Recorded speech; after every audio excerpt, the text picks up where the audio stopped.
In the winter of 1878, a substitute teacher in Cedar Creek, Indiana, made a discovery that would haunt the Methodist community for generations. Over the previous 2 years, 50 children had vanished, children who were enrolled in the town's most beloved Sunday school program. Their names appeared in church attendance records.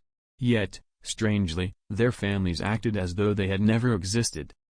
What this substitute teacher uncovered beneath the floorboards of the First Methodist Church revealed a horror so systematic, so chilling, that local authorities suppressed the evidence for decades. Tonight, we uncover the truth about Cedar Creek's most protected secret. But before we tell the story of Margaret Wilson, the teacher who earned the trust of children, and whose loyalty to truth cost her everything, understand this. This channel isn't for everyone. It's for those brave enough to confront the darkest corners of America's religious past. If you're ready to hear stories most people would rather forget, subscribe now, and let me know in the comments, what state are you listening from? Because what really happened in the church basement was not just the result of individual evil. It was something worse, a community-wide decision to look away. A criminal network operating across the Midwest for over a decade. And a faith so blind, it allowed horrors to grow beneath its very foundations. Cedar Creek, Indiana, lay in the heart of coal country, where Methodist belief ran as deep as the mine shafts that honeycombed the land. By 1876, the town's population had swelled to nearly 3,000.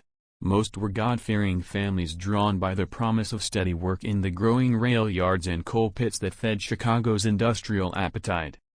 When the Baltimore and Ohio Railroad reached Cedar Creek in 1871, it transformed the sleepy farming village into a bustling hub.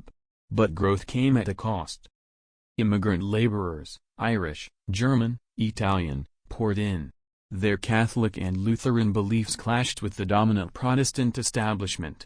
Methodist, Baptist, and Presbyterian congregations didn't just compete for souls. They competed for social influence. In Cedar Creek, your church affiliation could determine your job, your marriage prospects, even your access to credit. At the heart of it all stood First Methodist Church, a towering symbol of Protestant pride. Built from local limestone, crowned with twin bell towers, and finished in 1874 with donations from mine owners and merchants, the church was the pride of Hamilton County. It boasted stained glass windows shipped from Cincinnati and a state-of-the-art steam heating system.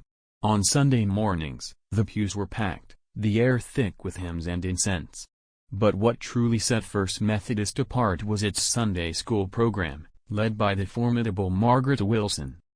A stern-faced woman of 42, she'd arrived from Pennsylvania 5 years earlier with a reputation for discipline and miraculous educational results. Under her leadership, the program grew from a few neighborhood children to over 200 students, many brought from rural counties as far as 20 miles away. Parents braved wagon rides through rain and mud just to have their children sit under Margaret Wilson's stern but celebrated guidance. She had a gift. Her years in Philadelphia's toughest industrial schools had shaped her methods, and her reputation. She could reach children from any background. Poor or rich. Rowdy or quiet. She transformed them. Or so it seemed. But behind the locked doors of the First Methodist basement, something else was happening. And once uncovered, it would forever alter how we understand faith, trust, and the lengths a community will go to protect its image. Her assistant, Sarah Coleman, was a soft-spoken woman of 38 who had never married. She possessed an almost uncanny ability to soothe even the most unruly child with her calm voice and patient demeanor.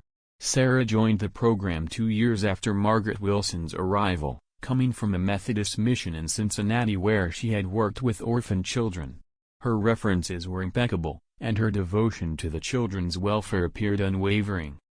Together, Margaret and Sarah worked under the supervision of Robert Hayes, a wealthy businessman in his 50s whose influence reached deep into the Cedar Creek community. Hayes owned stakes in 3 coal mines, 2 grain elevators, and the town's largest general store. His appointment to the church board was unanimous, and his generous financial support fueled not only renovations to the church building but also the development of progressive educational programs that drew families from miles around. What truly set Cedar Creek's Sunday school apart, and made it legendary across Hamilton County, were its biblical excursions. These were not simple field trips but elaborate week-long journeys that combined scripture study with visits to historical and religious landmarks across Indiana and neighboring states. Children traveled to museums, centuries-old churches, archaeological digs, and even met with leading Methodist missionaries and educators. These expeditions brought Bible stories to life in ways no classroom ever could. The program's reputation spread through word of mouth and glowing features in Methodist publications, which praised Cedar Creek's innovative approach to religious education. Parents from all over the region vied for a place for their children on these prestigious trips, opportunities that promised to lift rural youth beyond the confines of their limited surroundings. In a time when most children received only basic schooling, the promise of educational travel was seen as an incredible gift. This approach aligned perfectly with Methodist ideals. Since John Wesley, the church had emphasized education and moral uplift as vital to spiritual development. Sunday schools were expected to nurture not just faith, but intellect and character. Margaret Wilson's reputation only amplified this appeal. She had arrived in Cedar Creek with glowing endorsements from church leaders in Philadelphia, where her work in industrial schools had significantly reduced juvenile delinquency. Her methods, strict yet visionary, seemed ideally suited to a frontier community grappling with the disruptions of rapid industrial growth. The program's timing couldn't have been better. In the wake of the financial panic of 1873, many families struggled to survive. For them, Margaret's initiative represented a rare chance to give their children an education and future they could never afford on their own. That it was run through the church only increased its moral authority and trustworthiness. Cedar Creek's Methodist congregation included many of the town's most influential figures, mine owners, merchants, railroad officials, and well-to-do farmers. Their endorsement of the program lent it an air of legitimacy. When such respected citizens proudly sent their own children on the excursions, few dared to question the program without appearing ungrateful or distrustful of a church-backed initiative. Over time, the program expanded beyond Cedar Creek in a quiet but strategic way. Margaret began reaching out to smaller Methodist churches in surrounding rural towns, offering to include their children in the trips as a charitable service. This regional expansion not only brought in participation but also made oversight more diffuse, harder for any single community to monitor or trace. With each new child welcomed in, the program grew in prestige and complexity. The first disappearance occurred in September 1876, though no one recognized it as such at the time. 8-year-old Timothy Morrison had been selected for a special excursion, a unique opportunity to study ancient biblical practices at a newly discovered archaeological site near Louisville. His parents, recent German immigrants with limited English who worked in Hayes' newest coal mine, received Margaret Wilson's explanation with tearful gratitude. Timothy had shown remarkable aptitude during his brief time in Sunday school, memorizing scripture with ease and asking thoughtful, mature questions about biblical stories. According to Margaret, his talents had drawn the attention of a Methodist family in Kentucky renowned for their work in biblical archaeology and religious scholarship. They had requested a bright, promising child to assist with their research and receive advanced tutoring, training that could prepare him for a future in missionary work or theological study. The offer was framed as an honor, not just a testament to Timothy's abilities, but to the quality of Cedar Creek's entire Sunday school program. His parents were promised regular updates, and after 2 years, Timothy would return home equipped with knowledge and connections that could transform his future. For immigrant parents who had come to America dreaming of opportunity, the arrangement felt like a miracle. The community barely registered Timothy's departure. His quiet, studious nature made his absence less noticeable among his peers. Margaret's carefully written letter explaining the program reassured even the most skeptical neighbors that Timothy had simply been blessed with a rare chance to rise above his circumstances. 2 weeks later, 10-year-old Mary Catherine Phillips left for what was described as a missionary training excursion. Her mother, a struggling widow supporting 3 children by doing laundry, was told that Mary Catherine's leadership skills and deep faith had caught the attention of a Methodist mission group in Illinois. They sought a capable young girl to assist in establishing Sunday schools for frontier families moving west. The plan sounded ideal. Mary Catherine would learn teaching methods, gain valuable experience, and help spread faith to communities without churches, all while receiving regular support and education. Her mother, desperate to secure a better life for her daughter, believed it to be divine providence. By Christmas of 1876, 6 more children had departed on similar educational expeditions. Each case followed the same precise script: selection based on merit, elaborate descriptions of learning opportunities, promises of correspondence that never arrived, and reassurances that any silence was due to the children's deep immersion in study.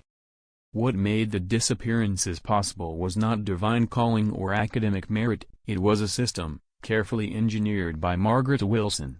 Her genius lay in understanding and exploiting 2 things: the hopes of parents who longed for their children to rise above poverty, and a community culture that equated church involvement with opportunity and social progress.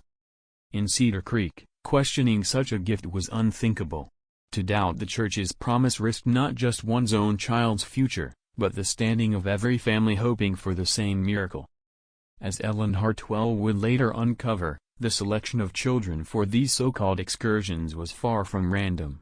It followed a calculated, almost clinical methodology that had little to do with spiritual development or academic merit. Margaret Wilson and Sarah Coleman had devised a systematic approach for identifying the most vulnerable and profitable children for their criminal enterprise. Their first criteria focused on family circumstances that would minimize the risk of investigation. Immigrant families were prioritized, as language barriers and cultural unfamiliarity often left parents hesitant to question authority figures or navigate the bureaucratic maze surrounding missing persons. Recent arrivals to Cedar Creek were particularly ideal. With few local ties and no established community to notice or act on a child's sudden absence, their children simply vanished with little resistance. Economic hardship was another key factor. Families facing financial ruin were more likely to accept offers of opportunity without asking difficult questions. Widowed mothers, households with many children, and families whose primary breadwinners worked in dangerous trades were all considered ideal. The ever-present risk of death or injury in such occupations meant that a missing child could easily be chalked up to tragic misfortune. The children themselves were evaluated with disturbing precision. Their market value in the criminal networks Wilson had cultivated over the years was paramount. Strong young boys were funneled into factories and mines, where their small frames and developing strength could be exploited under grueling conditions. Older girls with a modest education and pleasant appearance fetched higher prices in domestic service markets, many of which, Ellen would later discover, extended well beyond legitimate households. Ironically, intelligence was often viewed as a liability. Smart children were more likely to resist indoctrination, attempt escape, or find ways to communicate with outsiders. Wilson preferred those who were bright enough to be trained, yet docile enough to be controlled. The Sunday school program served as an effective front, a place where personalities could be observed, and where children's behaviors, fears, and family situations could be quietly assessed. Sarah Coleman played a critical role in this process. Her warm demeanor and apparent devotion to pastoral care gave her unparalleled access. Under the guise of offering guidance, she conducted intimate interviews with potential targets, gathering the very intelligence that would seal their fate. The winter of 1876-77 marked a turning point. Wilson expanded the operation beyond Cedar Creek, forming alliances with Methodist churches across Indiana, Ohio, and Illinois. What had begun as a local scheme had become a regional trafficking network. The timing was no coincidence. The growing reach of the railroads made long-distance travel easier and far less suspicious. Robert Hayes's involvement proved pivotal. His business dealings in railroad shipping and grain distribution provided vital connections throughout the Midwest. Many of his contacts, eager for favorable trade terms, assisted in arranging discreet transport of the children. The legitimate nature of Hayes's enterprises offered the perfect cover. No one questioned a few extra passengers on a grain train or a delay in a shipping schedule. The financial returns from the operation were staggering. Profits were funneled back into the church itself, funding new facilities and expanded educational programs. From the outside, Cedar Creek appeared to be thriving, a model of community progress. Hayes's donations financed the construction of a new basement beneath the church, complete with private rooms and hidden storage areas ideal for their operations. By spring of 1877, children from over a dozen communities were participating in the Sunday school. Some families traveled over 30 miles to enroll their children in what they believed was a prestigious religious education. In truth, they were feeding a machine, one masked by faith, powered by greed, and hidden in plain sight. The program's wide geographic reach made oversight nearly impossible. Parents in distant towns rarely communicated, and the honor of being selected for the excursions discouraged questions that might cast doubt on the program's legitimacy. Yet behind its well-polished facade was a calculated deception, masterminded by individuals far more cunning than anyone had suspected. Margaret Wilson's success in supplying well-educated, healthy, and obedient children soon drew the attention of criminal networks in major cities. Through underground channels, word of her reliability spread, leading to advanced orders and inflated prices. What had started as opportunistic exploitation evolved into an organized system of human trafficking. The true architect of this system, however, was not Margaret, but Sarah Coleman. Her personal journal, discovered years later by Ellen Hartwell, revealed the psychological depth of the scheme. While Margaret appeared driven by profit, Sarah seemed consumed by a fascination with behavioral control. Her journal read like a series of clinical case studies, analyzing each child's fears, weaknesses, and potential roles within the system. One especially chilling entry detailed her manipulation of 12-year-old Danikowski. Anna's immigrant parents had believed her selection for a missionary training program was a divine gift. But Sarah had carefully eroded Anna's familial bonds, convincing her that her background made her unworthy of the spiritual calling. By the time Anna departed, she no longer considered her family part of her destiny. Sarah's methods weren't limited to the children. She designed a comprehensive communication system to deceive the broader community. Parents received regular letters, fabricated by Sarah but written as if dictated by the children, describing academic progress and spiritual fulfillment. These updates soothed anxious families, discouraged further inquiries, and created a protective paper trail to shield the program from scrutiny. Sarah had also studied the adults around her. Her journal contained detailed profiles of local leaders, outlining their ambitions, family secrets, and financial interests. With chilling precision, she exploited each connection to protect the operation and expand its reach. In January 1878, disaster struck when Sarah fell ill with what the local physician identified as consumption. The timing was dire. The program was preparing its largest operation yet. Nearly 30 children were set to be relocated across the Midwest before spring planting began. Sarah's illness brought the enterprise to a standstill.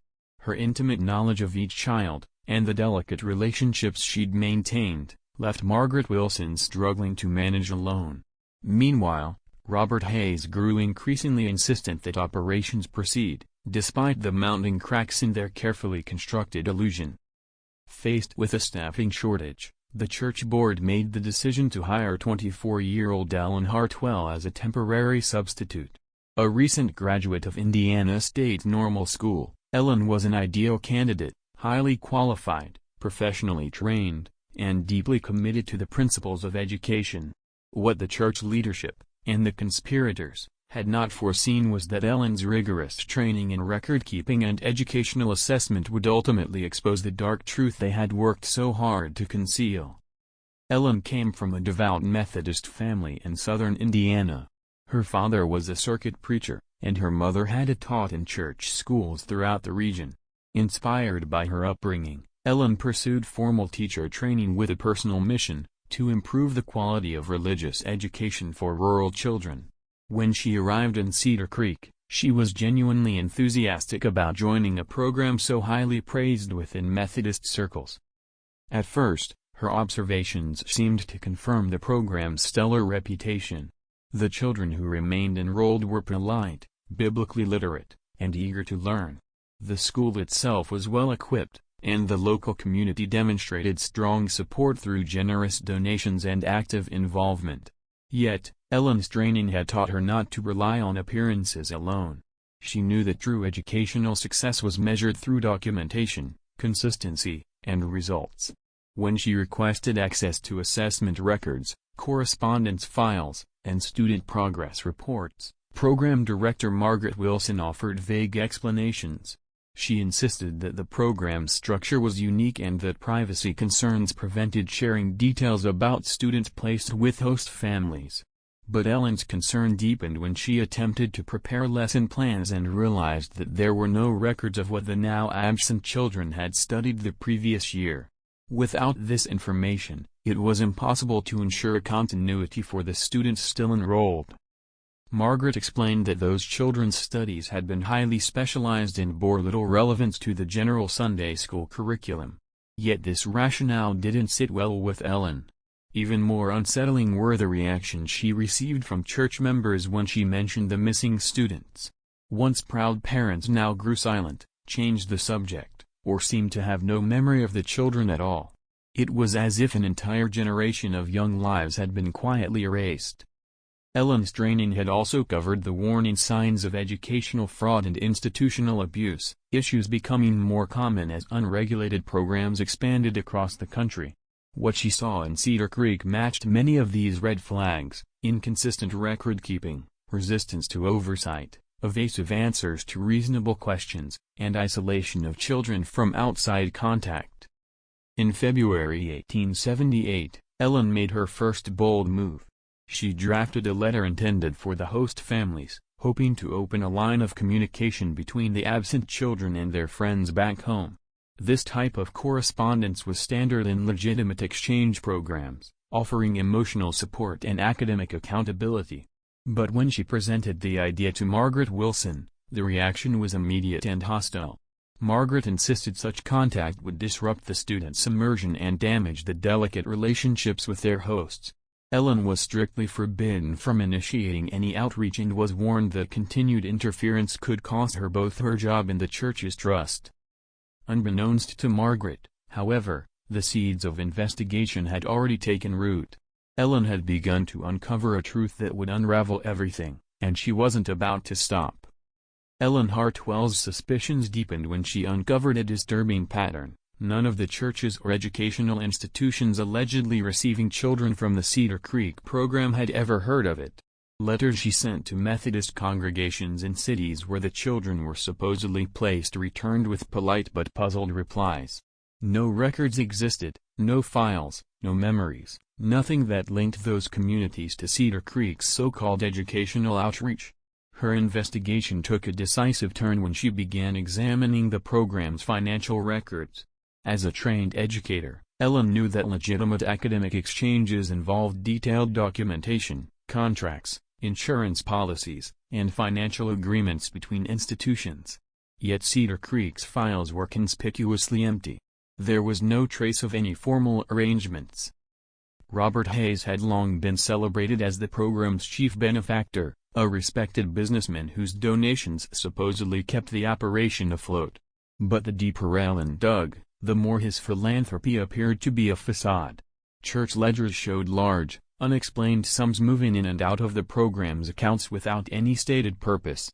No receipts, no explanations, just money quietly vanishing. More troubling were the personal financial gains of the program's leadership.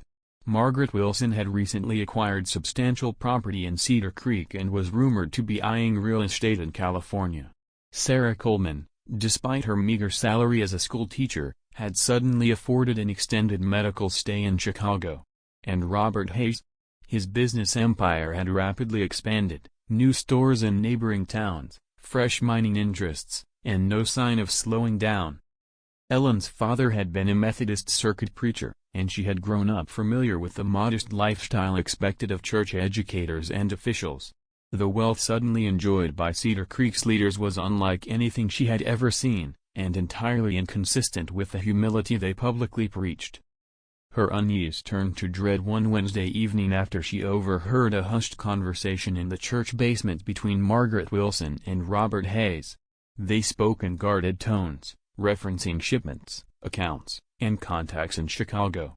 Ellen strained to catch phrases that sounded less like academic logistics and more like commercial dealings, pricing, transportation, and delivery schedules.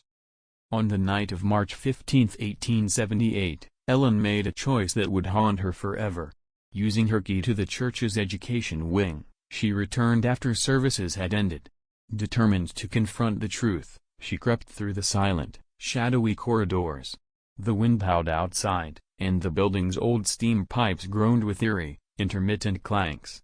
Her flickering oil lamp cast strange, shifting shadows on the walls, turning familiar rooms into spaces of dread. With trembling hands, Ellen entered Margaret Wilson's private office and began her search. Beneath a loose floorboard, she found a leather-bound ledger that shattered every assumption she had ever held. It was no educational log, it was a catalog. The entries were precise, cold, and methodical. Each missing child was listed with clinical detail: age, physical traits, family status, temperament, and, most disturbingly, a price. Timothy Morrison, age 8, sturdy build, docile temperament, German-speaking with limited English, sold for $85 to a Chicago textile interest. Mary Catherine Phillips, age 10, bright and assertive, with a financially desperate widowed mother, fetched $120 from Louisville Domestic Services. The truth was unmistakable. This was not a program of education, it was a marketplace. And Cedar Creek's most trusted figures were at the center of something far darker than Ellen had ever imagined. The deeper Ellen read into the ledger, the more grotesque the entries became. Each child was listed not by name, but by perceived market value. Younger boys were funneled into factories and mines, prized for their small size and growing strength. Older girls were assigned to domestic service, a term Ellen feared was a euphemism for something far darker than housekeeping.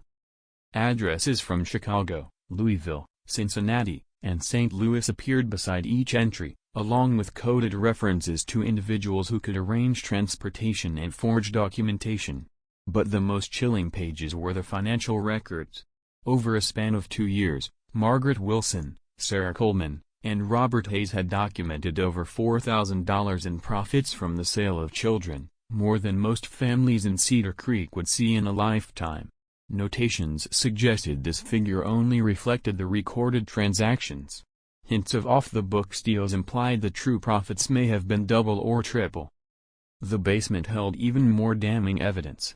Ellen discovered a stash of forged letters, allegedly written by the missing children. Each note was a carefully constructed lie, cheerful updates describing happy new lives, gratitude for opportunity, and a strong emphasis on focusing on studies rather than clinging to the past.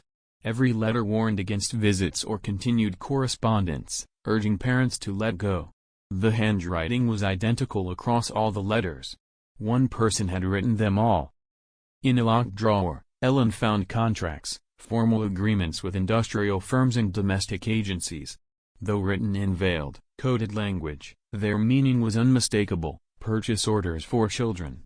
The documents included delivery schedules, payment terms, and even return policies for children deemed unsuitable.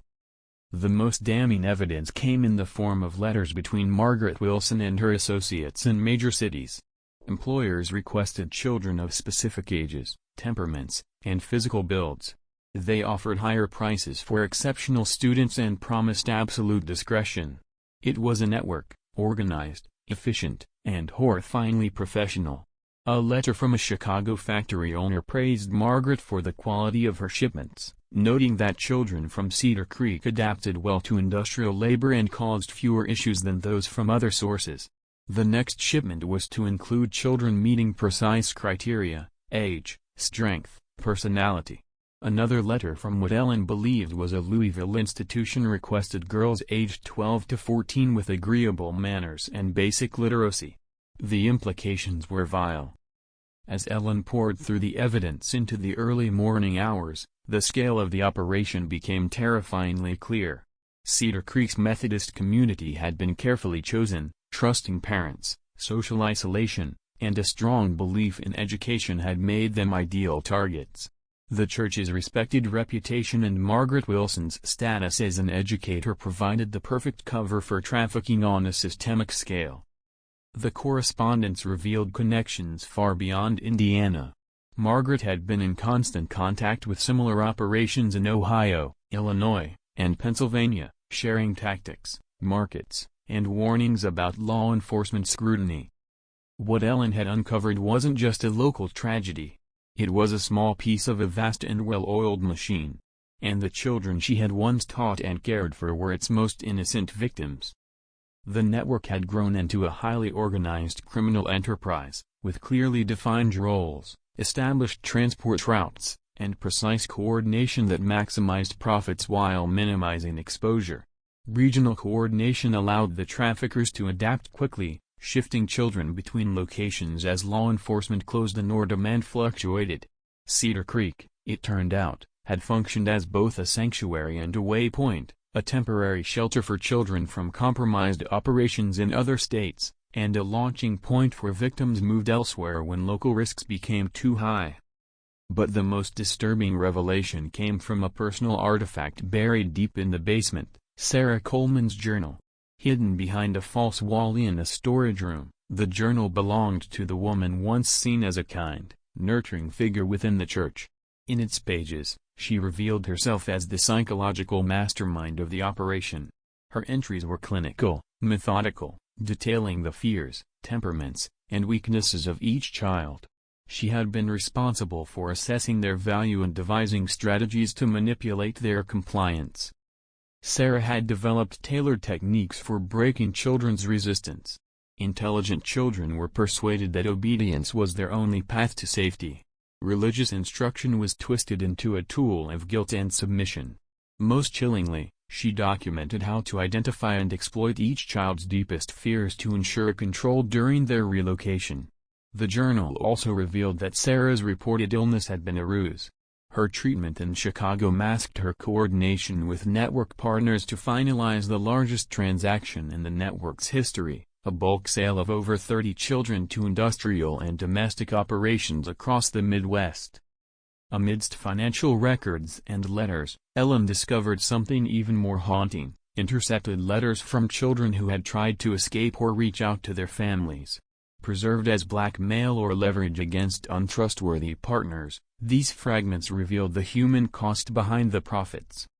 One note, carefully written in a child's hand, read: "Mama, they told me you didn't want me anymore because I was bad. I work in the big building with the loud machines. My hands hurt all the time and I'm so tired. Please come get me. I promise I'll be good." It had been marked with a Chicago address and a notation indicating it was never sent. Another, torn from a larger letter, contained a girl's plea. "The lady here says I have to be grateful for my food and bed, but she makes me do things that feel wrong. I remember what you taught me about right and wrong, but she says God wants me to obey. I'm scared and I want to come home."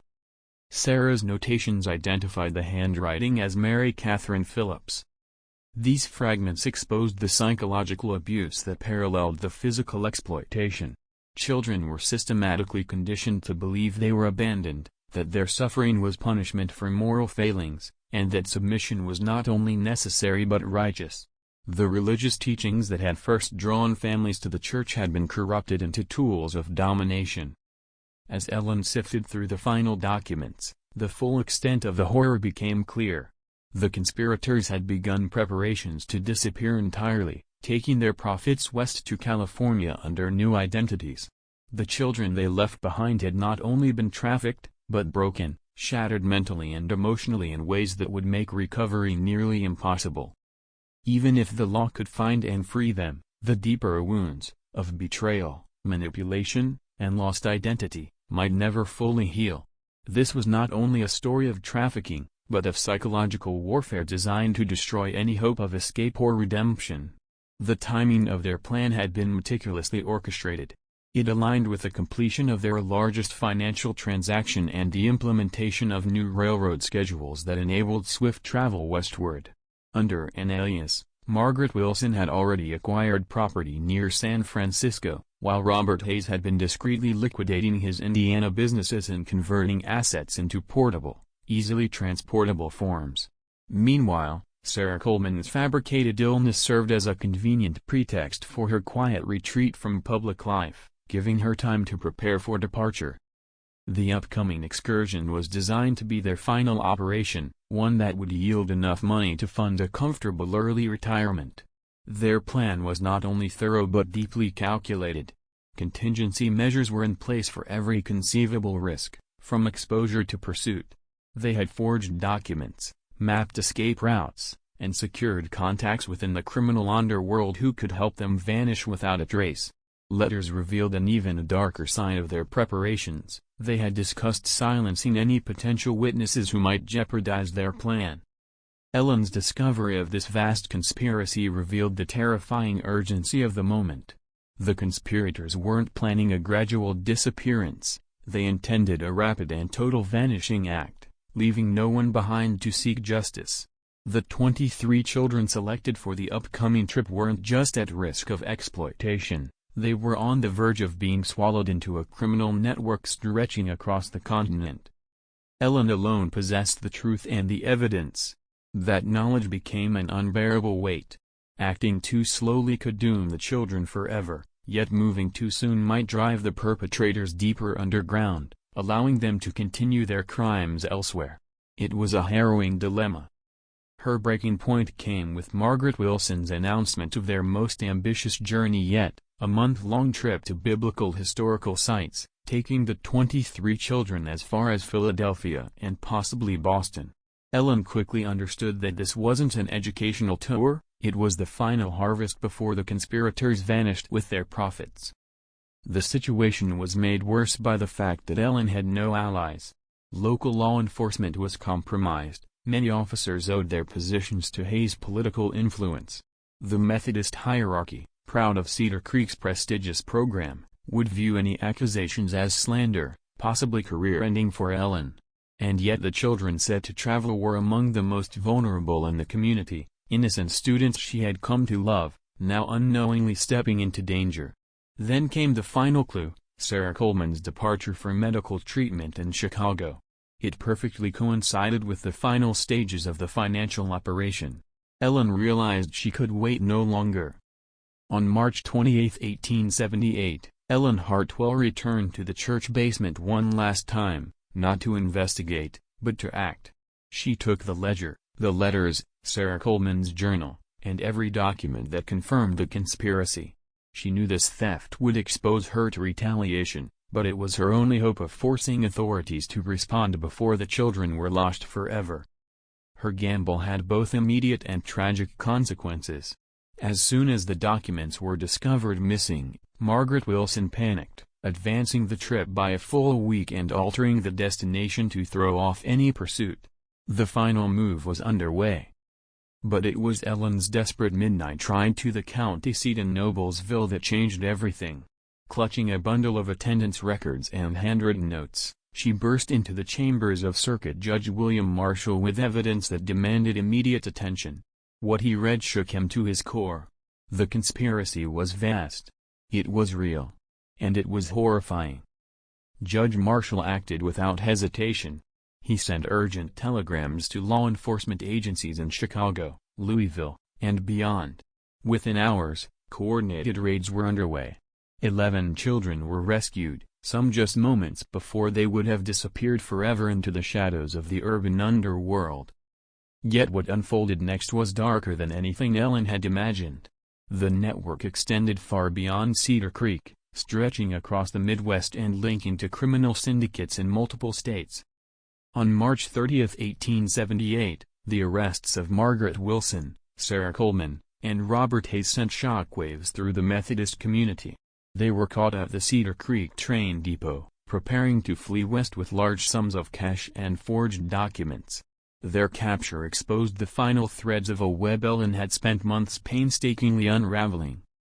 But the true horror lay not just in the conspiracy, it lay in the town itself. For 2 years, 50 children had vanished, and no one had sounded the alarm. The investigation revealed a disturbing pattern of psychological manipulation. The children had been taken from society's most vulnerable: widows, new immigrants, the impoverished. These families were lured with promises, education, employment, charity cloaked in kindness. It was a deception tailored to their hopes. The disappearances were slow, scattered, never loud enough to stir panic. Detective Samuel Morrison of the Indiana State Police, who took over the case after the arrests, found that the conspirators had weaponized silence. People avoided difficult questions. They accepted polite lies over painful truths: Bible study trips, scholarships, job apprenticeships. It was easier not to ask. Worse still, at least 6 families had noticed inconsistencies.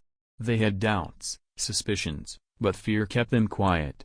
Fear of social rejection, deference to church leaders, and the desire to keep peace in the community bred a collective silence that allowed the crimes to continue unchecked. The Methodist Church's response only compounded the damage. Rather than pursue truth, leaders focused on containment. There was no public reckoning, only denial, deflection, and the protection of reputation. Their refusal to investigate openly delayed justice and left other towns exposed to the same dangers. Sarah Coleman's personal journal proved to be a damning piece of evidence. Page after page detailed how families were profiled and groomed. Religious households were told their children were preparing for missionary service. Destitute parents were promised jobs. Those chasing upward mobility were assured their children had bright futures ahead. Only after the multi-state arrests did the full scale of the operation become clear. Cedar Creek was just one node in a vast trafficking network that had been operating undetected for over a decade. Investigators in Ohio, Illinois, Missouri, and Pennsylvania discovered nearly identical schemes, with many of the same names appearing again and again. At the heart of it all were Margaret Wilson's connections in Philadelphia, where the first threads of this network had been spun. From there, it spread quietly, thriving in towns too trusting, too desperate, or too afraid, to see the truth right in front of them. Margaret Wilson's alleged experience in industrial schools was, in reality, a cover for her deep involvement with criminal syndicates that trafficked children into forced labor. Her relocation to Cedar Creek wasn't a coincidence, it was a calculated move to expand these operations into rural areas where oversight was minimal and community trust made exploitation easier. She wasn't working alone. Robert Hayes, with his ties to the railroad and grain industries, played a key logistical role. His business dealings gave him plausible reasons to travel and maintain a wide network.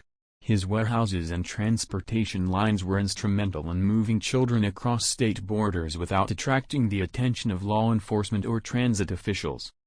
A financial investigation soon exposed a network far more profitable than any of the conspirators' official records could justify. Hidden bank accounts, properties purchased under aliases, and layered financial schemes revealed that the Cedar Creek operation had yielded over $50,000 in profit, a staggering sum for the time. These funds weren't just pocketed, they were used to expand the network's reach and to pay off key officials. The corruption ran deep. Investigators uncovered evidence of substantial bribes paid to sheriffs, judges, and railroad personnel. This web of complicity created a protective shield that allowed the trafficking operation to flourish unchecked for years. Out of the 50 children who disappeared from Cedar Creek, rescue efforts managed to recover only 18. Many had been so deeply absorbed into factories or domestic labor that identification was nearly impossible. For those recovered, the trauma ran deep. Most struggled to reintegrate into normal life. The tragedy didn't end with their physical liberation. Their testimonies unveiled a calculated regime of psychological manipulation. They were told their families had abandoned them, that their pain was punishment for past sins, and that any attempt to escape would bring harm to those they once loved. Medical exams showed the extent of their suffering: malnutrition, physical abuse, and exposure to hazardous working conditions. Some bore the scars of industrial accidents, missing fingers, lung damage from textile dust, or cognitive impairments due to chemical exposure. Perhaps the most harrowing accounts came from children who resisted rescue, so brainwashed they believed their exploitation was justified. Rescuers had to patiently earn their trust, proving that safety and kindness weren't traps. The mental conditioning these children endured was evidence of the sophisticated cruelty of the network. Tragically, at least 12 children were confirmed to have died while in custody of their exploiters, victims of abuse, disease, or preventable accidents. Their deaths were covered up with forged documents and the silence of paid-off officials. Officially, these children had never existed. The trial of Margaret Wilson, Sarah Coleman, and Robert Hayes captivated the public across Indiana. The prosecution's case laid bare a system that preyed on the vulnerable and manipulated the trusted. Testimonies from the rescued children, delivered with care for their fragile mental states, offered devastating insights into the true impact of the crimes. Margaret Wilson's defense painted her as a well-meaning reformer who had simply wanted to give poor children a future. But the evidence told a far darker story, one of exploitation, corruption, and the systematic destruction of innocence, hidden behind the facade of charity. The defense unraveled when prosecutors introduced detailed financial records and correspondence that clearly showed she had full knowledge of the criminal nature of her actions. Her final testimony painted a portrait of a cold, calculating figure who exploited religious faith and parental trust for financial gain. Sarah Coleman's psychological manipulation proved harder to prosecute under the legal standards of 1878. Though there was clear documentation of her role in manipulating children and deceiving families, the concept of psychological abuse was not yet fully recognized by the courts. Her defense claimed she had genuinely cared for the children, albeit misguidedly, but the evidence of sustained emotional conditioning convinced the jury of her malicious intent. Robert Hayes's trial centered on his role in bankrolling and orchestrating the trafficking operation. His attorneys argued his business dealings were above board and that any connection to the trafficking ring had been inadvertent. Yet financial records and incriminating letters placed him at the heart of the conspiracy. Convicted on multiple counts of conspiracy and trafficking, Hayes received the harshest sentence among the three. The legal proceedings exposed glaring deficiencies in the laws of the time.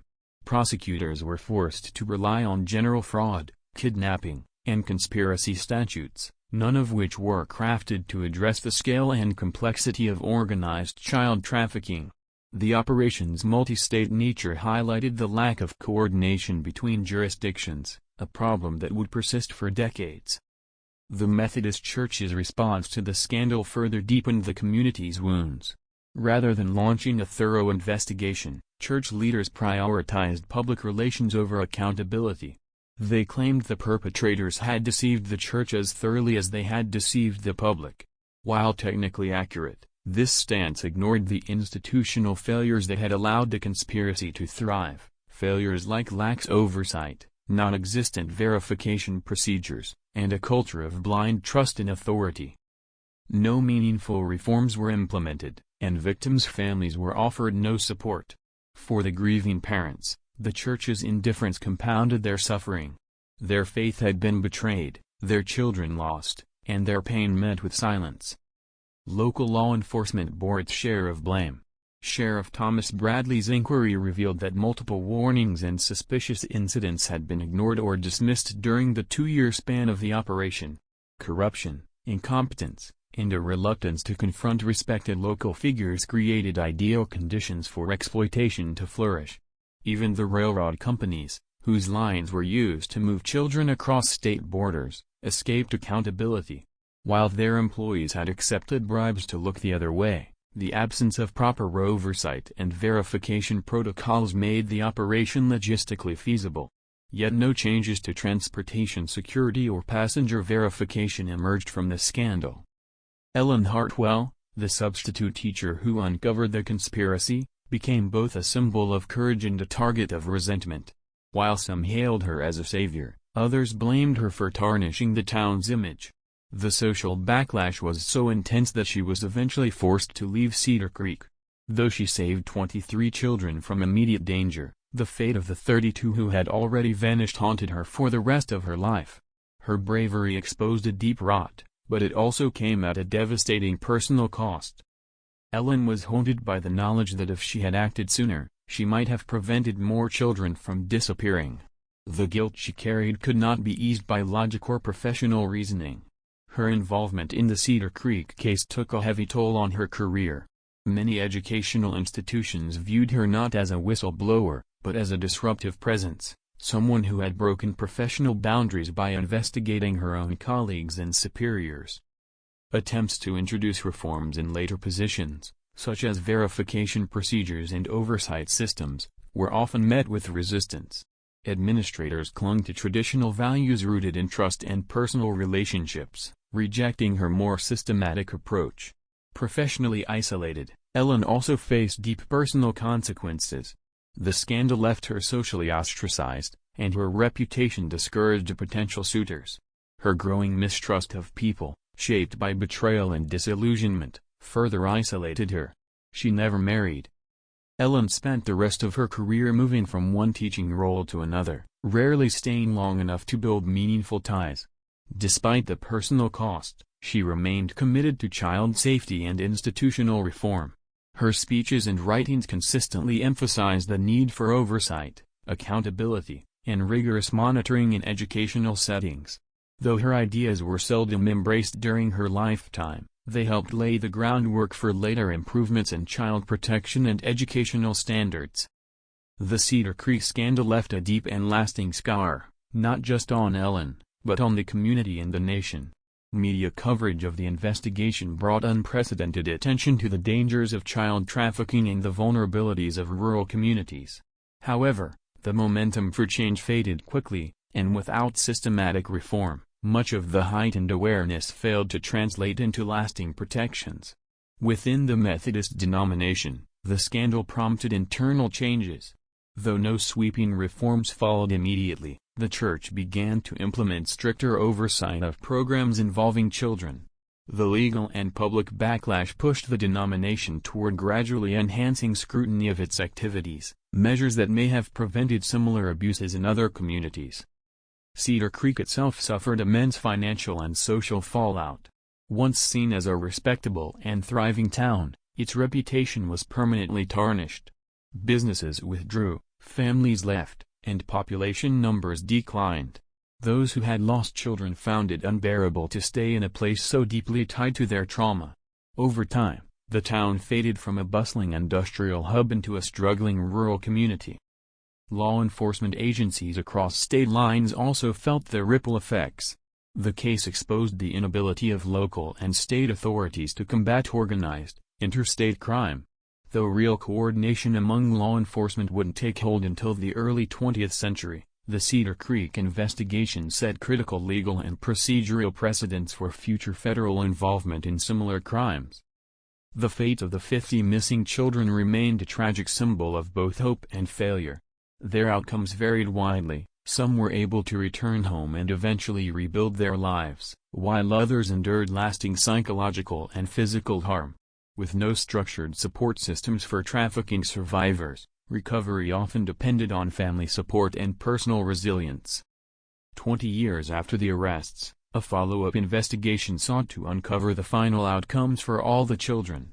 The results were deeply sobering. 18 had been rescued and reunited with their families, 12 were confirmed dead, and 20 remained unaccounted for, with no reliable leads regarding their fates. Investigators concluded that most of the missing likely died from disease, industrial accidents, or abuse, but the lack of documentation meant the full truth would never be known. The financial investigation uncovered a disturbing truth. The conspirators had earned over $75,000 from their operation, an astronomical figure for the time. It placed them among the wealthiest criminals in American history. Most of that money was never recovered. Hidden in untraceable accounts and investments, it vanished beyond the reach of 1870s law enforcement, which lacked the tools to follow such financial trails. The victims' families received little to no compensation. Many were left destitute, struggling with grief and poverty for the rest of their lives. Margaret Wilson died behind bars in 1884, having served only 6 years of her 20-year sentence. Sarah Coleman was released just a year later due to failing health, and then vanished. No reliable record of her life afterward has ever been found. Robert Hayes, after serving 12 years, walked free in 1890. He relocated to California and lived out his days under an assumed name until his death in 1903. Others involved in the network met varying fates. Some faced minor legal consequences, while others slipped away into frontier territories where law enforcement was minimal or non-existent. Without centralized oversight or interjurisdictional cooperation, many perpetrators evaded justice entirely. The full extent of the conspiracy was never fully mapped or dismantled.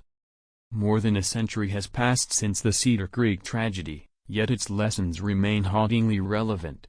This case shows how easily trusted institutions can be corrupted when oversight is weak and accountability is absent. The conspirators did not succeed through elaborate schemes. They succeeded because of something far more common: society's tendency to trust authority figures and avoid uncomfortable truths. Their crimes were enabled by a community that preferred comforting lies over painful realities.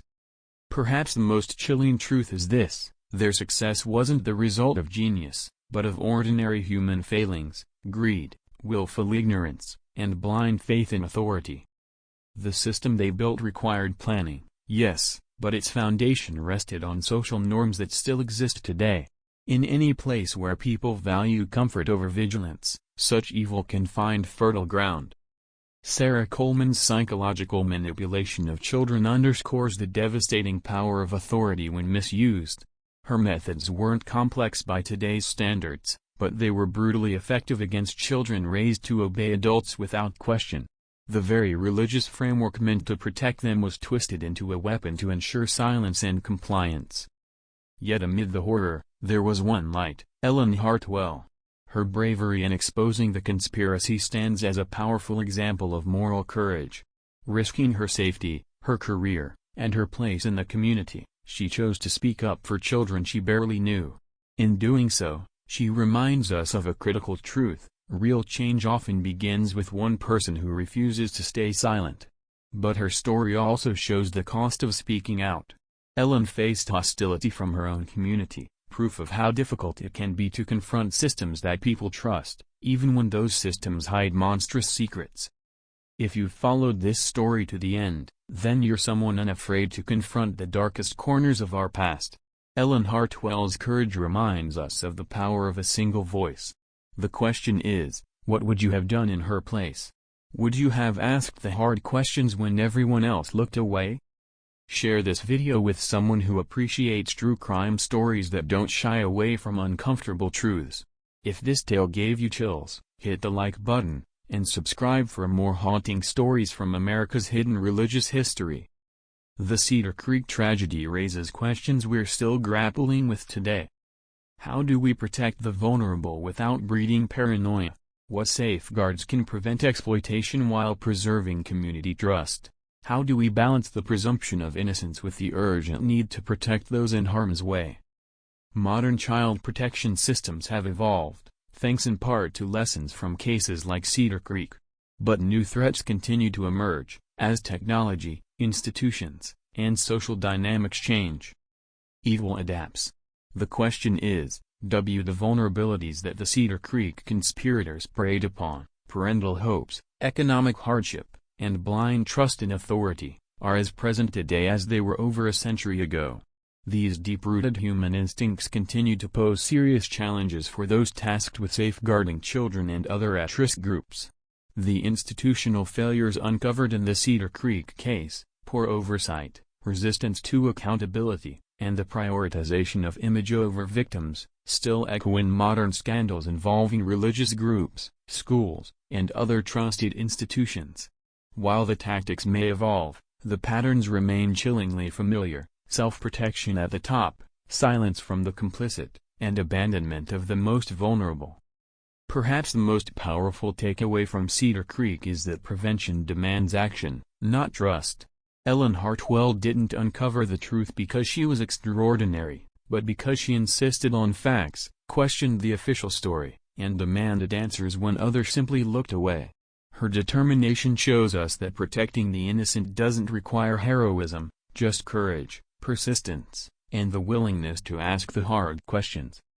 This case forces us to confront an unsettling question: could an entire town really forget 50 missing children?